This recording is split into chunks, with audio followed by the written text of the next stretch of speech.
മനസ്സിന് എപ്പോഴും സങ്കടമാണ്. നെഞ്ഞിൽ എന്തൊക്കെയോ നിറഞ്ഞ മാതിരി വിഷമാണ്. പല കാര്യങ്ങളും ഓർക്കുമ്പോഴും പറയുമ്പോഴും വല്ലാത്തൊരു ഇടങ്ങാറ്. ഒരു കൗൺസിലിംഗ് ചെയ്താലത് തോന്നാറുണ്ട്. യഥാർത്ഥത്തിൽ എപ്പോഴാണ് കൗൺസിലിംഗ് ചെയ്യേണ്ടതെന്നറിയും.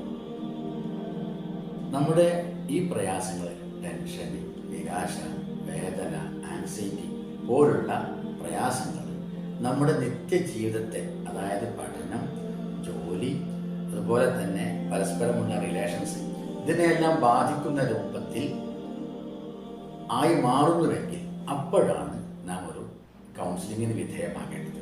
എന്നാൽ ചില സന്ദർഭങ്ങൾ അയാൾ ഒരു ദുരന്തത്തിന് സാക്ഷിയാകുകയാണ്, അല്ലെങ്കിൽ ദുരന്തത്തിൽ അകപ്പെട്ട് രക്ഷപ്പെടുകയാണ്. അതേപോലെ തന്നെ ഭാര്യാഭർത്താക്കന്മാർ വളരെ സ്നേഹത്തിൽ കഴിയുമ്പോൾ അതിലൊരാൾ മറ്റൊരാളുമായി പ്രണയത്തിലാണെന്ന് പാർട്ണർ അറിയുന്നു. ആ നേരത്തുണ്ടാവുന്ന ഞെട്ടലുണ്ട്. ഇത്തരം സന്ദർഭങ്ങളിലെല്ലാം തന്നെ എത്ര പെട്ടെന്ന് കൗൺസിലിങ്ങിന് വിധേയമാകേണ്ടതാണ്.